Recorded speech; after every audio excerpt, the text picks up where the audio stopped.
તો hello friend, સ્વાગત છે તમારું આજની સ્ટોરીમાં. આમ તો તમે ટાઇટલ વાંચીને સમજી ગયા હશો કે આજે એક બુક ઉપર સ્ટોરી ડિપેન્ડ કરવાની છે. આ કોઈ સાધારણ બુક નથી. આ દુનિયાની સૌથી ખતરનાક બુક માનવામાં આવે છે. આ બુક વિશે થોડાક ફેક્ટ્સ કહું તો આ બુકને કાગળ ઉપર નહીં પણ જાનવરના ચામડા ઉપર લખવામાં આવી છે. આ બુક એટલી મોટી અને એટલી વજનદાર છે કે એને ઉપાડવા માટે કમસે કમ 2 વ્યક્તિની જરૂર પડે છે. આ બુક 800 વર્ષથી એક રહસ્ય બનેલી છે. આ એક એવી બુક છે કે જેના પણ હાથમાં લાગી એ વ્યક્તિ સાવ બરબાદ થઈ ગયો. અને સૌથી આશ્ચર્યજનક વાત તો એ છે, એમ માનવામાં આવે છે કે આ બુકને એક રાતમાં જ લખવામાં આવી છે. સમય જતાં સાયન્ટિસ્ટોએ આ બુક ઉપર ઘણા એક્સપેરિમેન્ટ કર્યા અને સાયન્ટિસ્ટોને આ બુકમાંથી શું શું નવું એક્સપેરિમેન્ટથી જાણવા મળ્યું એ તમને સ્ટોરીના લાસ્ટમાં કહીશ. પણ પહેલાં તો આપણે એ જાણી લઈ કે આ બુક છે શું. તો તમે બધા જાણો છો કે દરેક ધર્મમાં એક ધાર્મિક બુક હોય છે. જેમ કે આપણે હિન્દુ ધર્મની અંદર ગીતાજી હોય છે, એવી રીતના ક્રિશ્ચિયનમાં હોલી બાઇબલ હોય છે.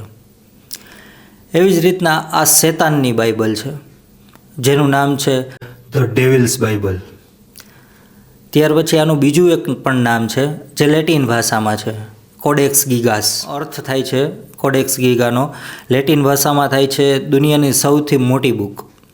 આ બુકમાં ટોટલ 310 પેજ છે. તમે વાત માનશો, 160 ગધેડાનો ચામડાનો ઉપયોગ કરવામાં આવ્યો છે આ બુકને બનાવવા માટે થઈને. આ બુક 36 ઇંચ લાંબી છે, ત્યાર પછી 20 ઇંચ પહોળી છે અને 8.7 ઇંચ જાડી છે. આ બુકનો જો વજન ગણીએ તો આશરે 85 કિલોની આસપાસ આ બુકનું વજન છે. આ બુકનો જન્મ કેવી રીતના થયો, આ બધાની સામે કેવી રીતના આવી, એની પાછળની સ્ટોરી શું છે એ આગળ તમને સ્ટોરી કહું એના પહેલાં એક રિક્વેસ્ટ કરી દઉં નાનકડી. તમે લોકો વિડીયોને બને એટલો વધારે શેર કરો, જેથી કરીને વિડીયોની રીચ આપણે ઉપર જશે અને એનાથી આપણે ચેનલનો ગ્રોથ થશે. તમે લોકો ખાલી 212 સબસ્ક્રાઈબર નથી, તમે લોકો આ ચેનલનો પરિવાર છો. જો તમે વિડીયોને શેર કરશો તો એનાથી આપણે રીચ વધારે જશે અને આપણો આ પરિવાર મોટો થશે, સબસ્ક્રાઈબર વધશે. આપણે આટલો જ નથી રાખવો પરિવાર, અને હજી વધારવો છે. અને આમ ગણો તો આ ચેનલ તમારી જ છે. હું તો ખાલી ચેનલને હોસ્ટ કરું છું. કેમ કે તમે આટલું ધ્યાનથી સ્ટોરી સાંભળો છો, આટલો મને પ્રેમ આપો છો, એટલા માટે મારે સ્ટોરી કહેવી પડે છે. તો એમ ગણો તો ચેનલ તમારી જ છે. તો બને એટલો વધારેમાં વધારે વિડીયોને શેર કરી અને સપોર્ટ જરૂરથી કરજો. તમારા ફ્રેન્ડ સર્કલમાં, તમારા રિલેટિવ્સના ગ્રુપમાં બને એટલો વધારે વિડીયોને શેર કરજો. તો ચાલો વધારે સમય ન લેતા વિડીયો તરફ આગળ વધીએ, સ્ટોરી તરફ. તો બને છે એવું કે આ સ્ટોરી છે આજથી 800 વર્ષ પહેલાંની. 13મી સદીની શરૂઆતમાં એક સંત હોય છે હરમન નામના. આ સંત હતા એ એક મઠમાં રહેતા હોય છે. આ મઠ જ્યાં હતો એ બોહેમિયા સામ્રાજ્ય કહેવાતું હોય છે. આજના સમયમાં ચેક રિપબ્લિકન નામની એક કન્ટ્રી છે, એમાં બોહેમિયા સામ્રાજ્ય આવેલું હતું. એકવાર બને છે એવું કે આ સંતના એક કાર્યથી મઠને માન પ્રતિષ્ઠાને ઠેસ પહોંચી અને જેના હિસાબે સમાજમાં એની અંદર મઠની અંદર રહેતા જેટલા સંતો હતા આ બધા ઉપર થૂથું થવા માંડ્યું. જેના હિસાબે પાદરીએ નક્કી કર્યું, જે મેઇન પાદરી હતા મઠના, એણે એવું નક્કી કર્યું કે આ વાતની ઇન્ક્વાયરી થવી જોઈએ. અને એણે ઇન્ક્વાયરી બેસાડી. થોડોક ટાઈમ ઇન્ક્વાયરી ચાલી અને એની અંદર સાબિત થઈ ગયું કે આ હરમન નામના જે સંત હતા એણે એવું કાર્ય કરેલું હતું અને એ દોષી સાબિત થઈ ગયા. ત્યાર પછી જે સંત હતા એને સજા સંભળાવવામાં આવી મોતની, હરમનને. અને મોતની સજા પણ એવી કે જીવતા દિવાલમાં ચણી લેવાની. આ સજા સાંભળતા જ હરમન દોડીને જે મેઇન પાદરી હતા એના પગમાં પડી ગયા અને કહેવા માંડ્યા કે નહીં, મને માફ કરી દો, મારાથી ભૂલ થઈ ગઈ છે.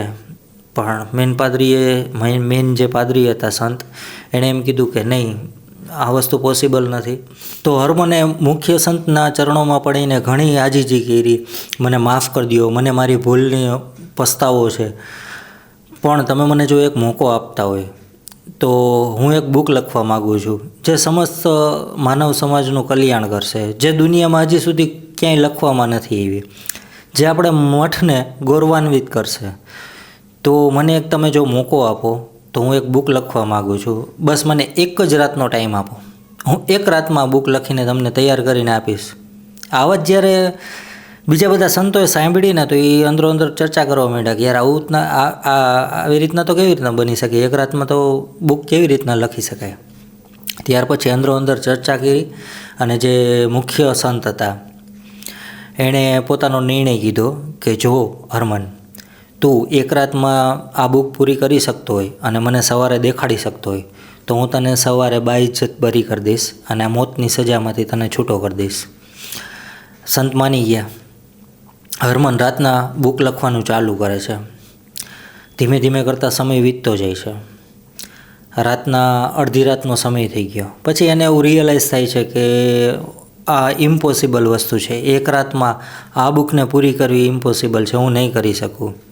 હવે એના માટે તો બે જ રસ્તા હતા, કાં તો બુક પૂરી કરે, સવારે સંતને દેખાડે અને છૂટો થઈ જાય, કાં તો બુક પૂરી ન થાય અને સવારે મોતની સજાને સ્વીકારી લે.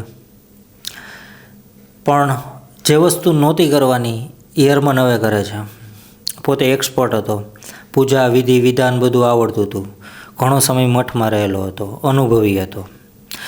નોર્મલી માણસ ક્યાંય ખરાબ સમય આવે અને ક્યાંય સલવાઈ જાય તો મોટાભાગે ભગવાનને યાદ કરતો હોય છે, પણ આણે શેતાનને યાદ કર્યો. શેતાનનો દેવતા લુસિફરને એણે યાદ કર્યો અને એની જે કાંઈ પૂજા વિધિ એને બોલાવવાની હતી એણે કરી. એના માટે અઘરું નહોતું. થોડાક ટાઈમમાં તો શેતાન આવીને સામે ઊભો રહી ગયો, બોલી કે હું શું તારી મદદ કરું. એટલે સંત એને એમ કહે છે કે આ એક બુક છે જેને હું સમસ્ત માનવ સમાજના કલ્યાણ માટે લખવા માગતો હતો અને આને એક રાતમાં મારે પૂરી કરવાની છે. જો નહીં કરું તો સવારે મને મોતની સજા થઈ જશે. તો આ બુકને તમે પૂરી કરી દો, આ બુક આખી પૂરી કરી દો તમે મને. તો શૈતાન કહે છે કાંઈ વાંધો નહીં, બુક તો પૂરી થઈ જાય, પણ એના બદલામાં તું મને શું આપીશ? તો સંત કહે છે મારી પાસે તો કંઈ દેવા માટે અત્યારે છે નહીં. તો કે નહીં, તારી પાસે છે, તારી પાસે તારી આત્મા છે. જો તું મને તારી આત્મા આપી દેતો હોય સવારે તો મને કાંઈ પ્રોબ્લેમ નથી, હું તને એક રાતમાં બુક લખી દઈશ. એટલે ડીલ ફાઇનલ થઈ. તો સવારે ઉઠી અને સંતે જ્યારે સામે જોયું તો ખુશખુશાલ થઈ ગયો, કેમ કે 310 પેજની આ ગધેડાના ચામડા ઉપર લખેલી બુક તૈયાર પડી હતી. હવે એ પોતે એટલો ખુશ થઈ ગયો, એણે ફટાફટ બધા જે પાદરીઓ હતા, બીજા સંતો એને બોલાવ્યા. જે મુખ્ય સંત હતા એણે આવીને જોયું. બધા વિચારમાં પડી ગયા કે એક રાતમાં આવડી મોટી બુક કેવી રીતના તૈયાર થઈ ગઈ. જ્યારે પહેલો જ પેજ ખોલીને જોવામાં આવ્યું તો સામે જ એક શેતાનનો ફોટો હતો. આ શેતાનનું શરીર તો માણસ જેવું હતું પણ ફેસ રાક્ષસ જેવો હતો, જેની 2 જીભ હતી અને કહેવાય છે કે શેતાન 2 બોલી બોલવાવાળો હોય છે. હાથમાં પગમાં 4 આંગળા હતા, મોટા નખ હતા. આ બુકની અંદર લાલ, પીળા, કાળા અને ત્યાર પછી ગોલ્ડન કલરના અક્ષરોથી બધું લખવામાં આવેલું હતું, જેની અંદર લેટિન, હિબ્રુ આવી બધી ભાષાનો ઉપયોગ કરવામાં આવેલો હતો. ચંદ્ર, તારા, ત્યાર પછી એક એવો ગ્રહ જે આખો સમુદ્રથી ઘેરાયેલો છે, આવું બધું પેઇન્ટિંગ ઝીણવટથી કરવામાં આવેલું હતું. ત્યાર પછી આ બુકની અંદર આખી બાઇબલ અને સ્વર્ગ અને નર્કના ફોટા આવું બધું પેઇન્ટિંગ કરવામાં આવેલું હતું. બાઇબલને આખી ડિટેલથી લખેલી હતી. ત્યાર પછી શેતાનની પૂજા કેમ કરવી, શેતાનને કેમ બોલાવો, ટોના ટોટકા, કાળા જાદુ, આ બધી વિદ્યાનું ડિટેલથી એમાં જ્ઞાન આપેલું હતું. મોટા ભાગે મોટું ગણીએ આપણે તો જે શેતાન છે, શેતાને પોતાની વાહવાહી એમાં કરેલી હતી કે દુનિયામાં શેતાનથી મોટું કોઈ નથી, તમે મારા ચરણે આવો, તમને બધું મળશે. જેની અંદર શેતાનને જેમ એક ધાર્મિક બુક હોય છે જેની અંદર ભગવાનનું વર્ણન કરેલું હોય છે, એવી જ રીતના આ બુકની અંદર શેતાનનું વર્ણન કરેલું હતું. ત્યાર પછી શેતાને જે પ્રમાણે ડીલ કરી હતી સંતને આત્મા હારે, એ આત્મા લેવા માટે સવારે પાછો શેતાન પહોંચી ગયો અને સંતના આત્માને લઈને વયો ગયો. ત્યાર પછી આ બુકે ઘણું ટ્રાવેલ કર્યું, ઘણાના હાથમાં ગઈ. આ બુક જેના હાથમાં પણ ગઈ એ વ્યક્તિ બરબાદ થઈ ગયો. અને એની શરૂઆત જ આ મઠથી થઈ. ધીમે ધીમે કરતાં દુનિયામાં આ બુક વિશે વાત ફેલાણી કે એક જ રાતમાં આવડી મોટી એક બુક લખવામાં આવેલી છે. ચારેય બાજુ આ બુકના ચર્ચા થવા માંડ્યા. મઠના સંતોએ જેણે જેણે આ બુકને વાંચવાની કોશિશ કરી મેન્ટલ ઇફેક્ટ થઈ ગઈ. હવે દિવસે ને દિવસે મઠની ફાઇનાન્શિયલ હાલત વીક થવા માંડી. હવે થોડાક પૈસા આવી જાય એના માટે થઈને આ લોકોએ નક્કી કર્યું કે આપણે આ બુક વેચી દઈએ. એટલે આ લોકોએ બુક એક બીજા મઠમાં વેચી દીધી. હવે આ બુક જ્યારે બીજા મઠમાં પહોંચી ત્યારે એ મઠનું હવે ખરાબ થવાનું ચાલુ થયું. જોતજોતામાં મહામારી ફેલાઈ ગઈ. હજારો માણસો મરી ગયા. આ મઠની અંદરથી ઘણા લોકો મરી ગયા. ત્યાર પછી આ બુક એક રાજાના હાથમાં આવી. તો થોડાક જ સમયની અંદર આ રાજા સાવ બરબાદ થઈ ગયો. ત્યાર પછી અંગ્રેજોએ આ બુકને લૂંટી અને 1654માં સ્વીડનની મહારાણીને ભેટ કરી. તો આ બુક જ્યારે સ્વીડનના મહારાણીના હાથમાં આવી એના થોડાક સમય પછી જ જે એના સપોર્ટર હતા મહારાણીના એ લોકો એના વિરુદ્ધમાં થઈ ગયા. મહારાણીને મહેલ છોડીને ભાગી જવું પડ્યું. એમ કહેવાય છે કે આ એની જે લાઇબ્રેરી હતી એની અંદર આ એની ફેવરેટ બુક હતી. તો બીજી બધી બુક સાથે લઈને ગયા પણ આ બુકને સવાલ સાથે છોડીને ગયા કે ફેવરેટ બુક હતી તો સાથે કેમ ન લઈને ગયા. અને રાતોરાત એને ભાગીને રોમ વહી જવું પડ્યું સ્વીડનથી. ત્યાર પછી આ બુકને સ્વીડનની લાઇબ્રેરીમાં જ રાખી દેવામાં આવી. ત્યાર પછી કહેવાય છે કે આ લાઇબ્રેરીની અંદર પણ આગ લાગી ગઈ હતી.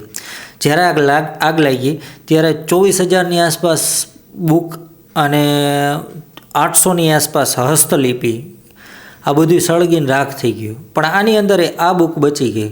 એવું કહેવામાં આવે છે કે આ લાઇબ્રેરીમાં એક કામ કરવાવાળા વ્યક્તિએ આ બુકને બારીમાંથી બહાર ફેંકી દીધી હતી, જેના લીધે આ બુક બચી ગઈ. ત્યાર પછી ફરી પાછી લાઇબ્રેરી જ્યારે નવી બનાવવામાં આવી ત્યારે આ બુકને ફરી પાછી આ જગ્યાએ સ્થાપિત કરવામાં આવી. અને હાલમાં પણ આ જ લાઇબ્રેરીની સ્વીડનની આ જે લાઇબ્રેરી છે એમાં આ બુક રાખવામાં આવેલી છે.